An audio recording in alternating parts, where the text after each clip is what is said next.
All right, are we live? Well, hello everybody. It's Heather and Hi. Deb. We're here with another round of Reluctantly Woo Woo. What are we on? 19? 19? 19, All yep. right. We're getting up there. So yeah, Reluctantly Woo Woo. This is where we dive into some of those things that are a little bit beyond belief, maybe, and don't seem logical, but somehow they do work. So we were both a little reluctant to believe in some of these things, but the longer we play with them, the more we believe in them. So today we're going to talk about finding your inner happiness and how that relates to the external world and where you find yourself finding your joy. So I'm going to let you start this off, Heather. Oh, okay. So this is one of these things that when people start to explore themselves in their inner world, and we talk about how, our happiness should, right, and do air quotes, but should come just from ourselves, right? We shouldn't have anything external impact our moods. It shouldn't make us sad or anything. So it's okay, yeah, that works when it comes to the negative things, right? It's how do I not let the current environment of the world totally disrupt my insides, right? And we can all understand that. Right? We don't want to let those things take away my happiness. And then what if something happens in my life and I feel really happy? Should I not? Because then I'm letting something external impact my world. It can be crazy making sometimes. Yes. Yes.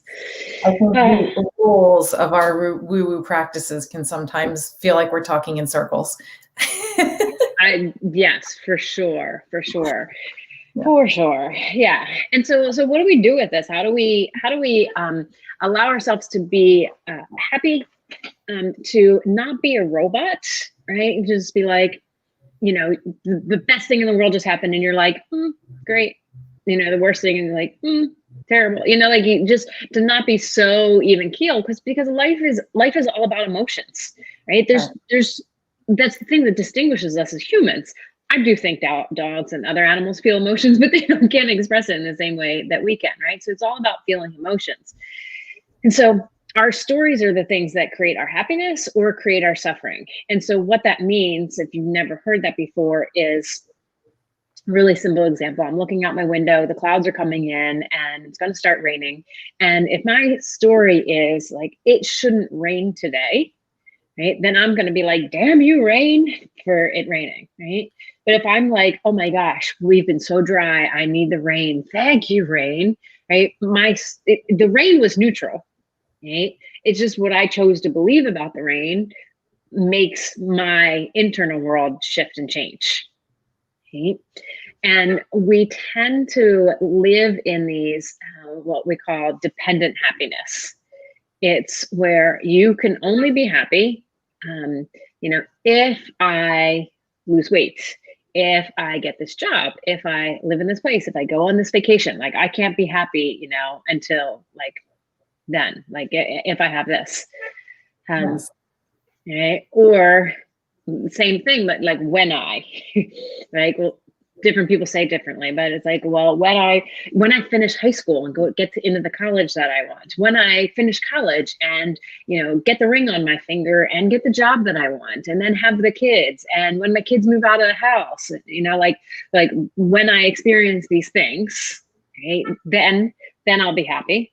Or when they when my boss stops acting like a jackass, or when my husband or wife starts picking their underwear up from the ground, the floor, right. It's all we all think that everything is dependent outside of us. Yeah. Right. So when those things don't happen, right, then we're miserable. Right. Or right, when they do happen, I don't know what happened there. When they do happen, then we're oh, I'm so happy for a hot minute. Exactly. But you're still the same person. Yeah. So it's when we focus on the thing instead of the feeling that we believe that thing will give us, that it creates right? Or whether or not we call it our joy or happiness, right? And the thing, I know that you know this because we work together, is when I talk with every single client and I am like, I don't give a rat's ass about your goals, right? It's all about what you want to experience, that so that you feel what? Like, what's the feeling that you're not feeling right now that you want to feel, right? And then when we get clear on the feelings, then we can talk about the actions, right? Because then you're clear of, hey, wait, I'm looking for ways to feel these feelings every single day, not like I'm only going to feel these things far off down the road. Right. Right. Yeah. I was talking with a new client today. I was very excited because he's been to a lot of Tony Robbins events, well, one of Tony Robbins' biggest events. And he's like, he's like, the way that you explain this is just like, he's like, this makes all the sense. This is why I didn't get anything out of that event, because it was all like, this. He's like, this is the key. Like, for me to get really clear on these feelings and focus on this is what I needed. Yeah. Yeah. It's so simple, right? But it's so simple, but it's also not, right?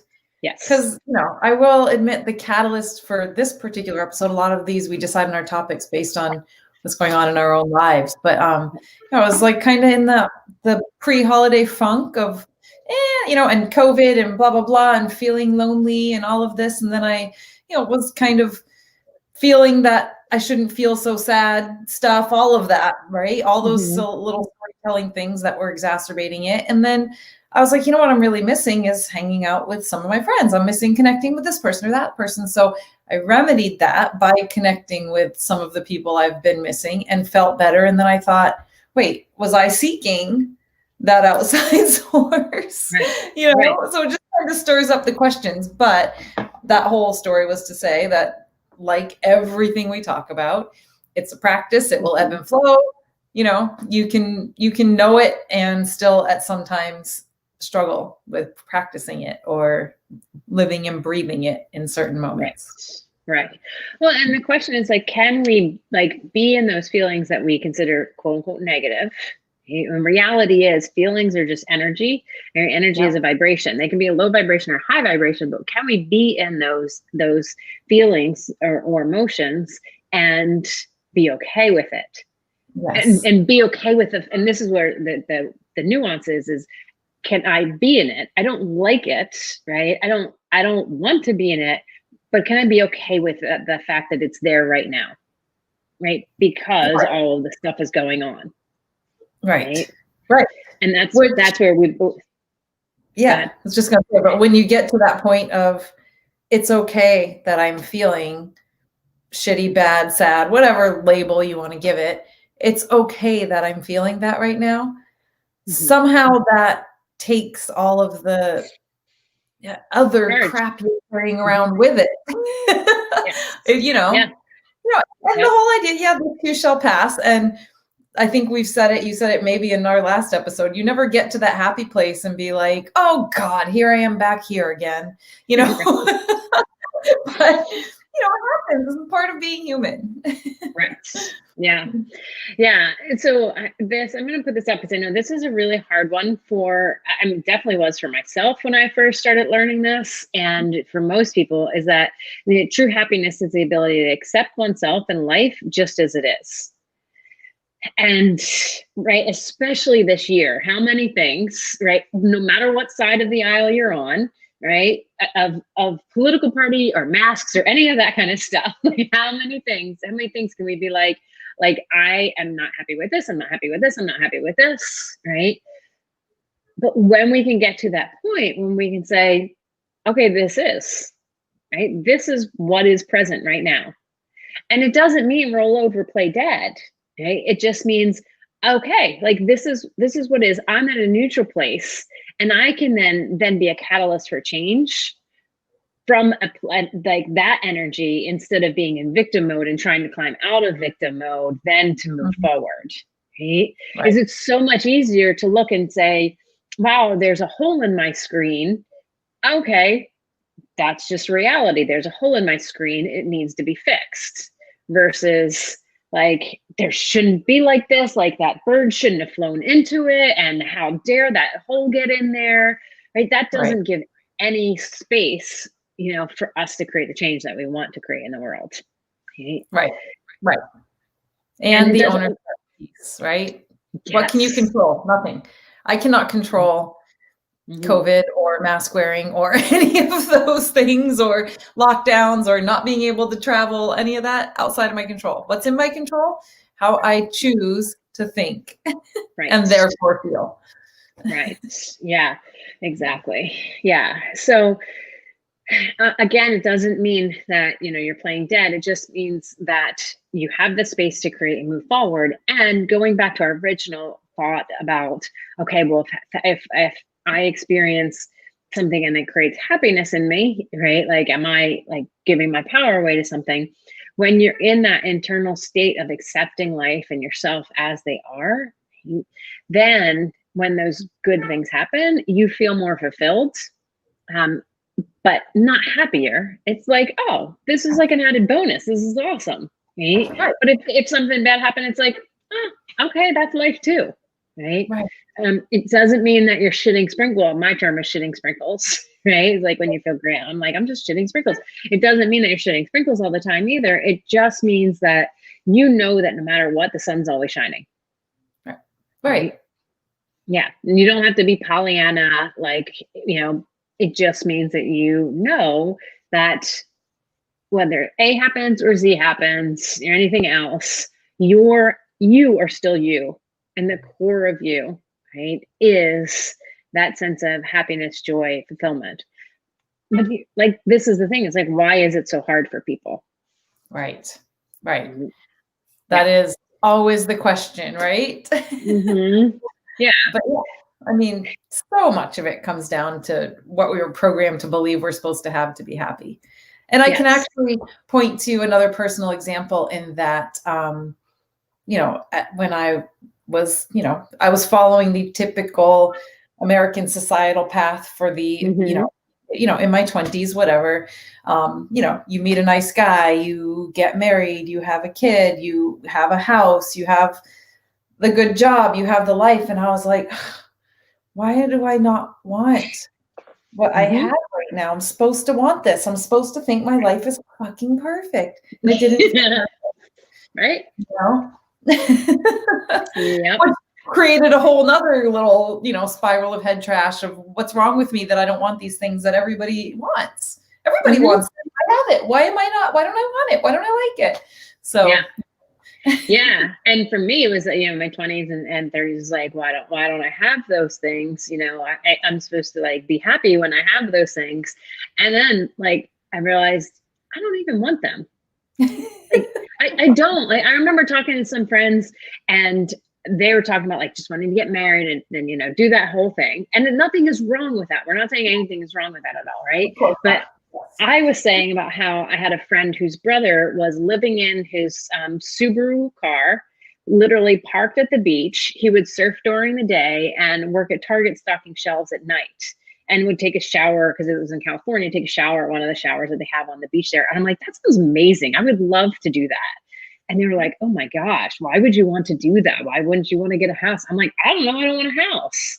Right. And so I was shamed for not wanting those things. Right. But yeah, but society teaches us that we can't be happy until we get these things. And I know for me, I was brought up in a conservative Christian world. And so it's like, oh, like, not you have to do this, get your MRS degree and then have kids and like have this set life.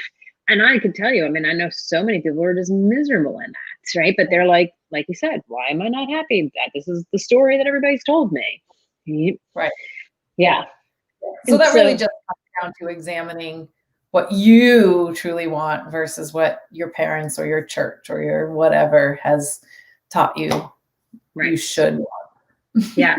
And that leads into the next point of you like being with yourself, taking the time to like get away from society, get away from social media, get away from everything to explore what is it that I really want?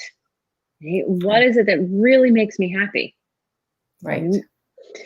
I realized I used to nanny and I loved these girls, loved them. And I remember when I was nanny and be like, dude, I just want to do my own thing. And I was like, I can't imagine having kids because I'd be like, go play over there. Like, and I'm great with kids, don't get me wrong, but like, I realized how autonomous I am and how much I love my independence. right? And I had to really take some time and be like, oh, this is why I don't have kids, because I don't really want them. Like, Right. And you know what? That brings up a good thought for me is that experiment with what you might actually want in life. Like, how awesome is it that you had an opportunity to do that before you were like locked in? right. You know, because Yeah. I mean, I have a kid and I love her to pieces. I do love being a mom, but when I have friends that are in that phase of like making that decision, I'm like, I'm going to tell you the realities of it, because that's kind of a no turning back decision. So you really have to think about if you want it or not. Yep, for sure. Yeah. Yeah. Yeah. So you have to look at what society's taught you. You have to look at what is it that you really want. And the scary part about that is most people are really afraid to sit with themselves because, well, what if I do sit with myself and then I realize that what I desire is different than, you know, what my culture has said.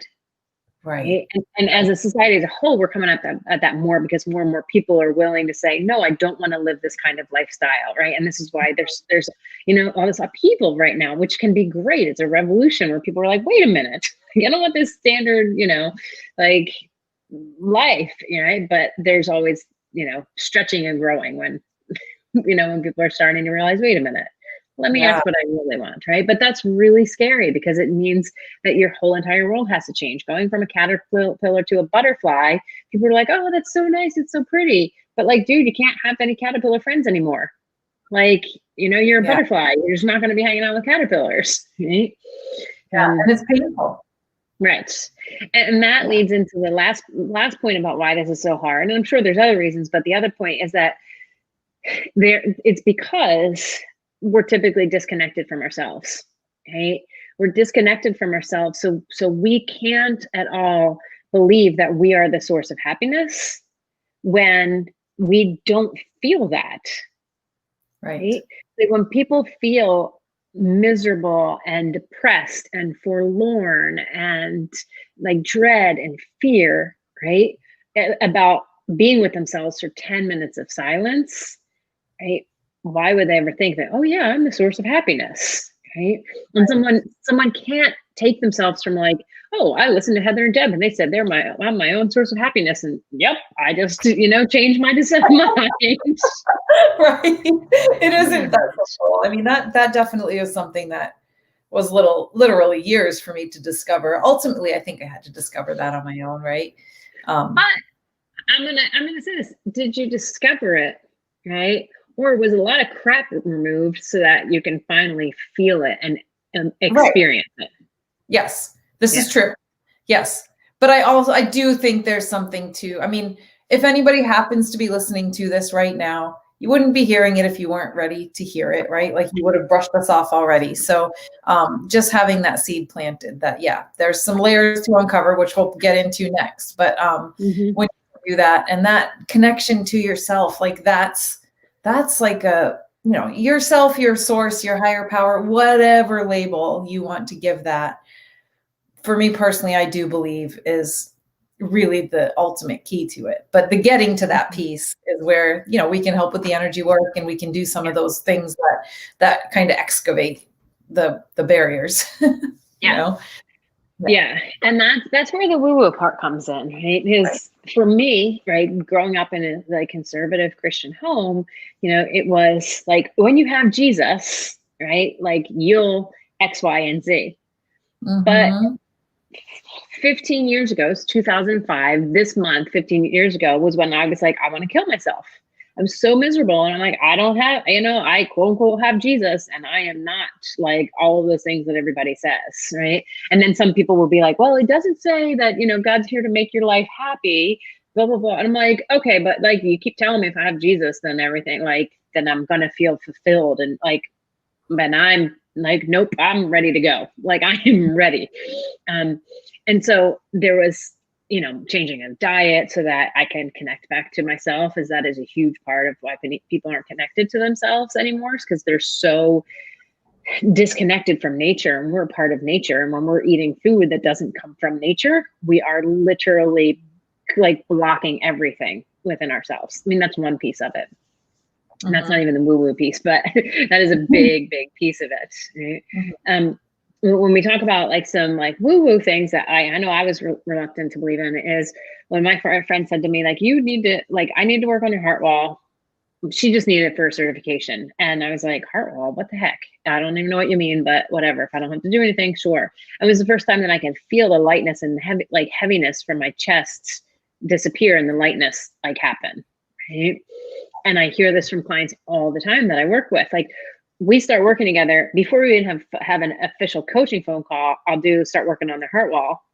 And by the time we get to the first coaching call, they're like, yeah, I feel so much lighter and better already. I'm like, yes, because we're releasing. The heart wall is just all these trapped emotions that are keeping you separate from yourself. It's just like, imagine a house that has like, of a hoarder, right? Like, all that gunk is not going to allow you to feel at peace. Right? So we got to get that crap out of there. Right? That's a good analogy, right? Yeah. And you can't even move around in there. You can't even, I like that analogy. You think of a house that's like so packed with shit that you literally can't get in there and see what's in the house. You can't get in there and relax in that house. You can't. Yeah, that's a great analogy. Yeah. So without going into crap out. Right. And in the process isn't always easy.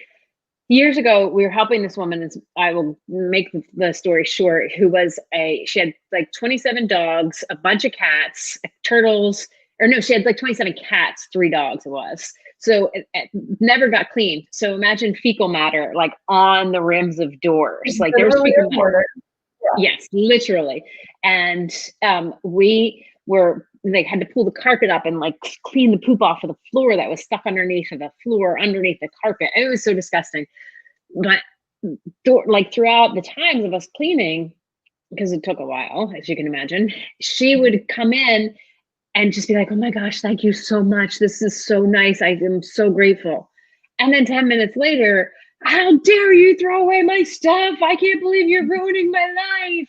I was like, yeah, I mean, that's a pretty perfect example of oftentimes when we're going through like energy work and going through that like process of healing, right? Sometimes we're like, oh my gosh, this is so great. And other times we're like, nope, want nothing to do with it because it hurts. Yeah. Yeah. Right? And you get attached. I mean, we've talked about that several times before too, but you're attached to that junk.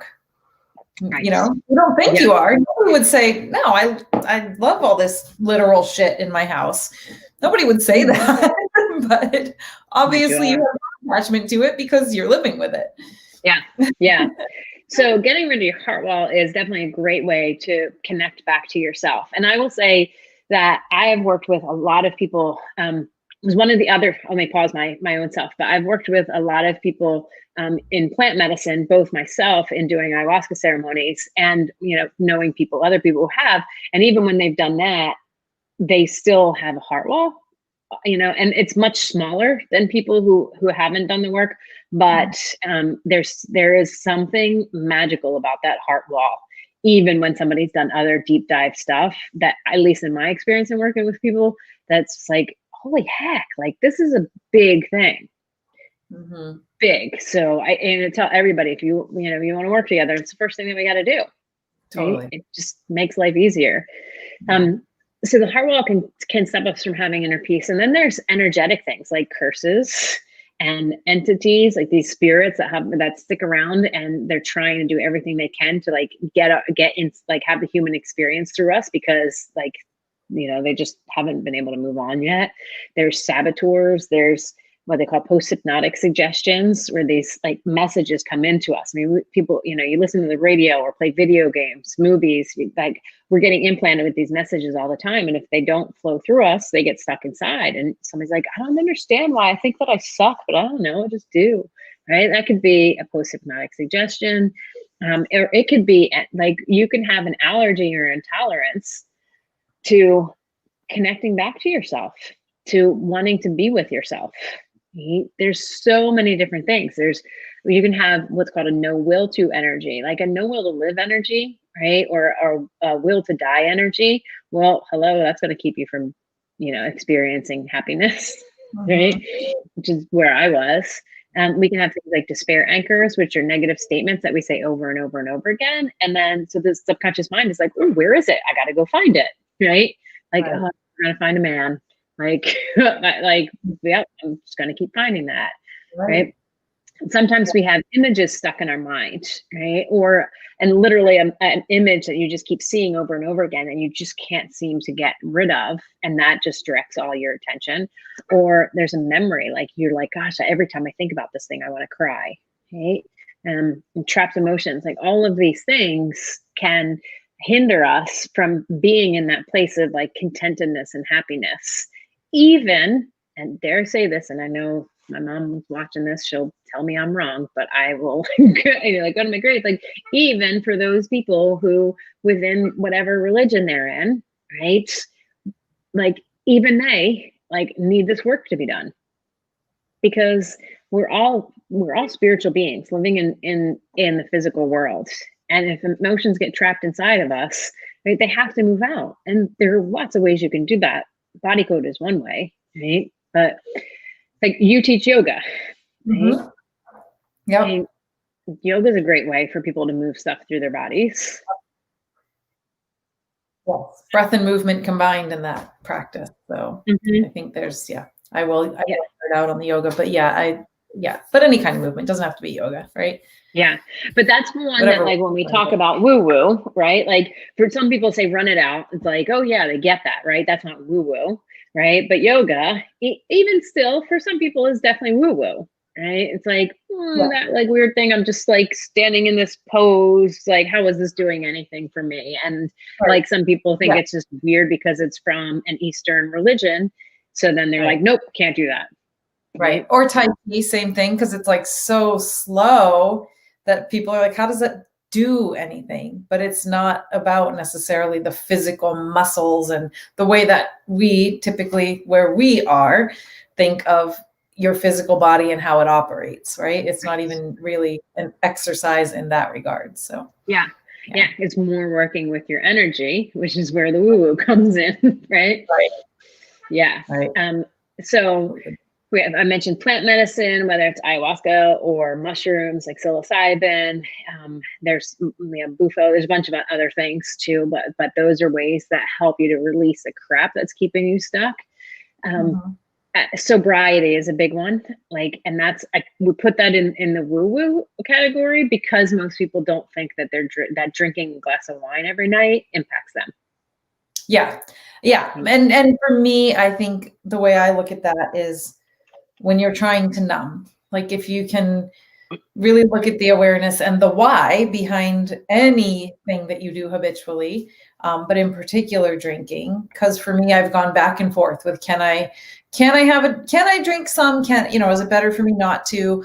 And what I've come to the conclusion of right now is it depends on why. And if I want to have a glass of red wine to celebrate with friends, and if I'm in a good mood and a good place when I choose to do that, it doesn't seem to have such negative effects. But if I'm drinking because I had a shitty day or I'm sad about X or blah, blah, blah, if it has to do with anything that I'm trying to drown, numb, escape from, that is not a good place for me. Right. Yeah. And so the other woo-woo thing is like some form of spirituality, connection with your higher self. And that also can be something that people use to numb, right? To drown. Yeah, that's interesting. Yeah, now that you touched on that, one of my friends that I've been working with on like more like kind of some psychic stuff, which is absolutely what people would call woo-woo.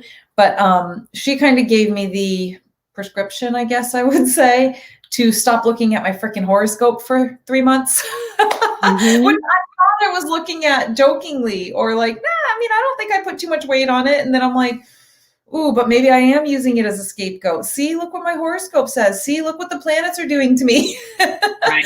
Instead of like realizing I've got some free will in this life. And that, I love that you say that because that is always still like, I'm looking for something outside of me, right? To make me feel a certain way, right? And so, we do, I am going to put this quote back up there again. Or did I put it up there already? I don't think I did. It's Eckhart Tolle says, on a deeper level, you're already complete. When you realize that, there's a playful, joyous energy behind what you do. And again, I know that some people would argue with me that like you come into this world and that you're totally separate from source and da da da da da, right? And there's lots of different beliefs out there, and that's, you know, like what I'm saying right now is just experiment with. Mm-hmm. Wait a minute, can I, you know, what can I do to connect myself at an even deeper level? Because and this can go way deeper, so I don't want to go too much there. But if the divine is everywhere, I am part of everywhere. So therefore, the divine is me and part of me, and the divine is complete. Therefore, I would be complete. Mm-hmm. But again, I mean, you know, I have a degree in Bible. I know people will argue, you know, in other ways, but I can say for me, you know, once I started and I was like, wait a minute, this Jesus thing isn't working. I'm like, want to kill myself. Like there's some other work that needs to be done. It's not an either or, it's a complement, right? It's a, oh, wait a minute. Oh, wait a minute. Like this makes all the sense in the world, right? So yeah, I know. I like to tread carefully with people's religions too, but I do feel like they all intersect. And I know for me personally, and again, I can mostly speak from my personal experience, but that connection to the source or the higher self, every time I reflect back on times when I felt unhappy or unsatisfied or whatever, it comes back to that disconnection with that source. That's all it really was at its core. Yep.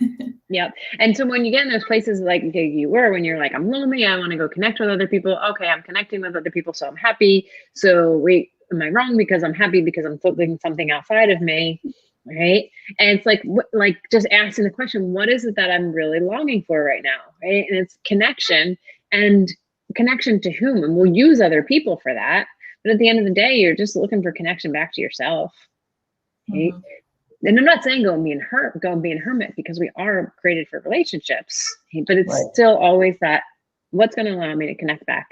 Right. And to know that at the end of the day, I can be home for 6 months, and if I chose to, I could be happy, because we know that there are plenty of examples of people who've been through concentration camps, you know, and have written books and are like, wait a minute, like you get to choose. Yeah. And so, you know, I think that's a great place to end at, right? Is that like you get to choose. Get out of your head, right? You're going to move energy from your body, right? Like stop thinking about things, and let's get somatically in your body, whether it's dancing or yoga, doing body code work, right? It'll reach out to us. Let's help you get rid of your heart wall, because life without a heart wall is so much easier. And I will say that, yeah, like Deb, you don't have a heart wall, and you know, you dipped your toe back in the water of that. But I know you from before. Like this was a dip a toe in the water. Right. Which is different than like, I'm just going to put my whole body in the water. Right. It's like, now you're like, oh yeah, I'm dipping my toe. I'm not going back in there. Okay.